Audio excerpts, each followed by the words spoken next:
Video शुरू करने से पहले हमारे चैनल को लाजमी सब्सक्राइब करें और इस नावल की अगली एपिसोड देखने के लिए ज़्यादा से ज़्यादा चैनल को सब्सक्राइब करें। उसने फौरन नंबर है बैलेंस ट्रांसफ़र कर दिया। मैंने उसको 500 दिए और कुछ खाने पीने की और चीज़ें ले और कुछ देर बाद अपनी बर्थ में आ गया। जब मैं बारात में अंदर दाखिल हुआ तो साइमा आंटी ने शायद नाजिया को काल मिलाई हुई थी। मुझे देखकर साइमा आंटी ने इशारा किया कि खामोशी से बैठ जाओ। मैं वहाँ सेट पे ही चीजें रख दें आंटी। पहले तो उसके साथ नॉर्मल यहाँ वहाँ की बातें कर रही थी। फिर मैंने सोचा आंटी को आराम से बात करनी चाहिए। मैं उठकर बर्थ से बाहर निकल आया और दरवाजे के पास खड़ा होकर बाहर देखने लगा।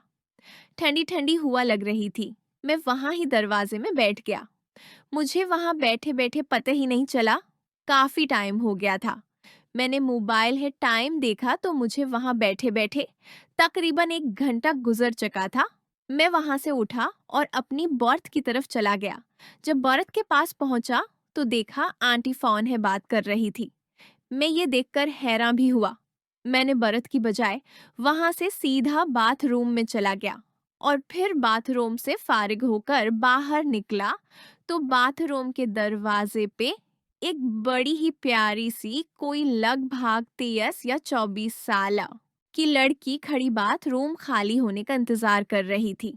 जब हम दोनों की नजर आपस में मिली तो मैं उसको देखकर समाइल पास की। उसने भी मुझे हल्की सी समाइल पास की और फौरन बाथरूम में घुसकर दरवाजा बंद कर लिया। मैं वहां ही साथ में ट्रेन के दरवाजे पे खड़ा हो गया और बाहर की ठंडी हवा लेने लगा। कोई 5 मिनट बाद ही बाथरूम का दरवाजा खुला और वो लड़की बाहर निकली और दोबारा फिर हमारी नजर मिली तो वो अब थोड़ा शर्मा गई और समाइल देकर अपनी बरत की तरफ चली गई। जब वो अपनी बरत की तरफ जा रही थी तो उसका पीछे अच्छी थी।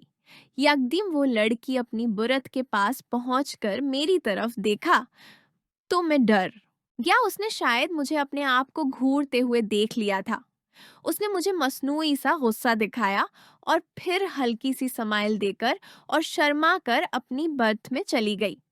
मैं उस लड़की को समझ गया था कि उसको दाना डाला जा सकता है। मैं वहां दरवाजे पे ही खड़ा होकर उसके बारे में सोचने लगा कि शायद कोई बात बन जाए। फिर एकदम मेरे दिमाग में एक ख्याल आया। मैंने यहाँ वहां देखा और बोगी के दूसरे कौन है। एक बंदा खड़ा सिगरेट पी रहा था। मैं चलता हुआ वहां गया और इसको कहा, भाई साहब आपके पास कोई पीन है?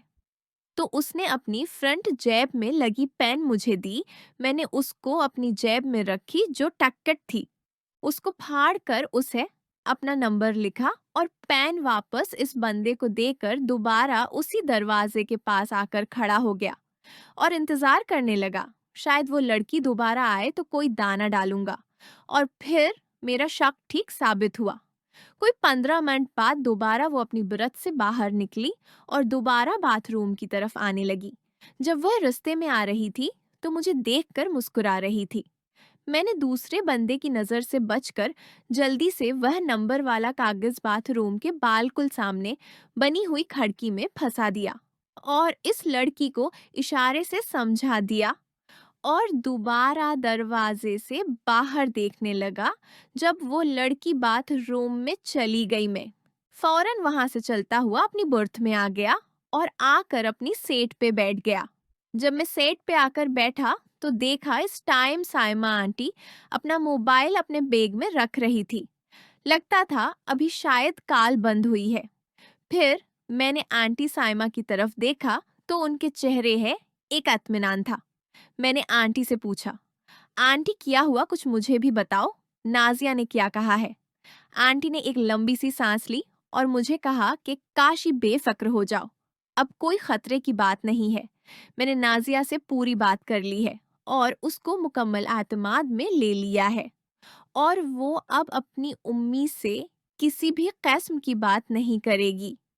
मैंने कहा, आंटी फिर भी आप बताओ तो आपने कैसे उसको मनाया है? तो आंटी ने कहा, ये लंबी स्टोरी है, मैं फिर किसी वक़्त तुम्हें बताऊंगी। अभी टाइम थोड़ा रह गया है, शेखुपुरा आने में थोड़ा टाइम बाकी रह गया है। मैं फिर किसी दिन तुम्हें डिटेल में बताऊंगी। अभी तो मैंने नाजिया को समझा दिया है और मुकम्मल अपने अतमाद में ले लिया है। अब मुझे घर पहुंचकर बाजी से बात करनी है और उनको मुकम्मल यकीन करवाना है। और बाकी रही तुम्हारी बात में, आज बाजी के स्कूल से छुट्टी करने से पहले पहले बात कर लूंगी।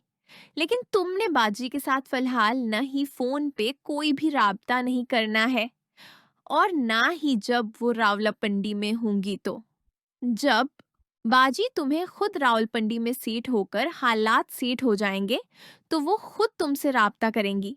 मैं भी उनको समझा दूंगी। लेकिन उससे पहले उनसे राबिता न करना, क्योंकि मैं नाजिया को पूरा इत्मीनान और मौका देना चाहती हूँ, ताकि बाद में भी कोई मसला ना हो। मैंने कहा, ठीक है आंटी, जैसे आपकी मर्जी। और फिर मैंने आंटी को खाने पीने की चीजें दी और फिर हम यहाँ वहाँ की बातें करने लगे। और मैं ये भी सोच रहा था कि शायद उस लड़की ने वो कागज वहां से उठाया भी है कि नहीं, और अगर उठा भी लिया तो पता नहीं फोन करेगी भी या नहीं। तकरीबन 11:15 बजे हम शेखुपुरा स्टेशन पे पहुंच गए। फिर स्टेशन से रिक्शा करवाया और सीधा साइमा आंटी के घर आ गए। मैंने उनको वहां उनके घर छोड़ा और अपने घर की तरफ आ गया। मुझे चची की उम्मी ने बहुत रौका के खाना खाकर चले जाना, लेकिन मैंने कहा मुझे भूख नहीं है, और वहां से निकलकर अपने घर आ गया। और जब घर आया, चची घर पे ही थी। उन्होंने दरवाजा खोला, फिर मुझसे सबके बारे में हाल अहवाल पूछा, और मैं फिर गर्मी की वजह से तंग हो गया था। मैं नहाने के लिए बाथरूम में घुस गया और नहाने लगा। फिर वो दिन भी यूं ही आम दिन की तरह गुजर गया, और मैं अपनी रूटीन के मुताबिक टीवी देख रहा था कि यकदम मुझे चची का वो काम याद आ गया जो उन्होंने मुझे कहा था कि बिलाल, जो कि उनकी छोटी बहन का दियवर है, उसको चची के लिए तैयार करना है। मैं तो ये भूल ही गया था और सोचने लगा चच्ची ने मेरे इतने काम करवाए हैं और मैंने अब तक उनका एक भी काम नहीं किया। मेरे पास अब दिन भी थोड़े रह गए थे। आज जुमारात थी और इतवार वाले दिन मुझे वापस भी जाना था। फिर मैंने सोचा मुझे बिलाल वाला काम आज से ही शुरू कर देना चाहिए, और अगर ज्यादा कोई मसला हुआ था 2 या 3 दिन और रह लूंगा और बिलाल वाला काम करके ही वापस इस्लामाबाद जाऊंगा। बस ये ही ख्याल आते ही मैंने टीवी बंद किया और बाहर आया तो चची किचन का काम कर रही थी। और अभी सुबह के 10 ही बजे मैंने चची से कहा, चची मैं बाहर जा रहा हूँ, मुझे थोड़ी देर हो जाएगी, आप दरवाजा बंद कर लें। तो चची ने कहा, काशी बेटा, आज योगदम कहाँ का प्रोग्राम बना लिया है। मैंने कहा, चची जान, टाइम थोड़ा है और आपका काम भी तो करना है। मैं तो भूल गया था, अब याद आया है, इसलिए उस काम के लिए जा रहा हूँ।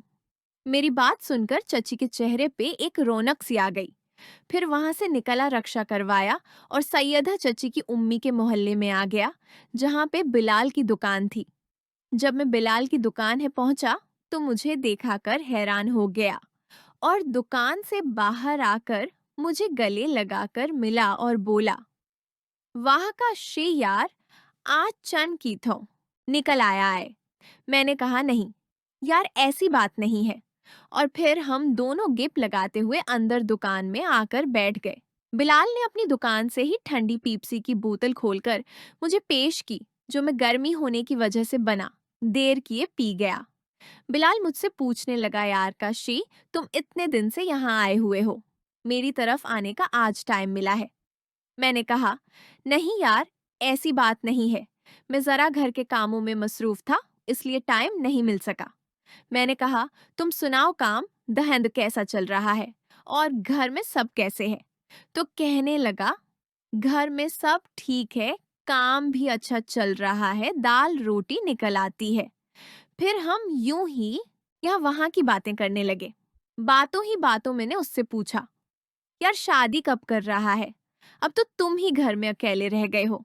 तो वो आगे से बोला, यार मेरी किसको फिक्र है, यहाँ जब भी घर वालों को कहता हूँ, आगे से कहते हैं अभी 2 या 4 साल सब्र करो।